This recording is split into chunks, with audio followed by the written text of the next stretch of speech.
Price Lord. உங்களுடைய வேலையில, உங்களுடைய படிப்பு, உங்களுடைய ஃபேமிலியில உங்களுக்கு கிடைச்ச வாய்ப்பு ரொம்ப சின்னது நினைச்சு புறக்கணிக்கிறீங்களா? இல்ல ஆண்டவர் கொடுத்த வாய்ப்புன்னு அதை விசுவாசமா பயன்படுத்துறீங்களா? Hey guys, welcome to day 44 of 45 Bible verses in 45 Lent days. இன்றைய மனப்பாட வசனம் மத்தேயு 25ஆம் அதிகாரம் 21ஆம் வசனம்.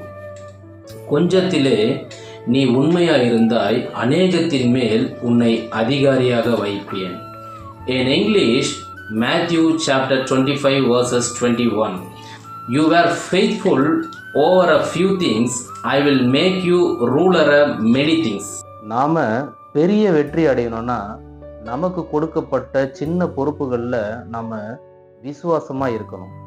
இப்போ நம்ம ஆஃபீஸில் நமக்கு ஒரு ஸ்மால் டாஸ்க் கொடுக்குறாங்க. இது சின்ன டாஸ்க்குன்னு நம்ம அதை ஒரு கேர்லெஸ்ஸாக பண்ணாமல் சின்சியராக பண்ணும்போது, விசுவாசமாக பண்ணும்போது, நெக்ஸ்ட் டைம் நமக்கான பெரிய ரெஸ்பான்சிபிலிட்டி, பிக்கர் ஆப்பர்ச்சுனிட்டிஸ், ப்ரொமோஷன்ஸ் நிச்சயமாக வரும். இப்போ நம்ம பண்ணிட்டு இருக்கிற 1 minute 1 பைபிள் வேர்ஸ் அப்படின்றது சிறிய காரியமாக தெரியலாம்.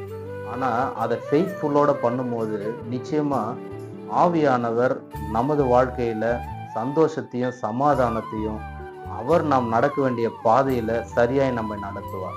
ஸோ எந்த ஒரு காரியமுமே சின்ன விஷயம் சொல்லி நம்ம அதை கேர்லெஸ்ஸாக இருந்துடாமல் விசுவாசத்தோட பண்ணோம்னா நிச்சயமாய் கர்த்தர் நம்மை பெரிய அளவில் ஆசீர்வதிப்பார்.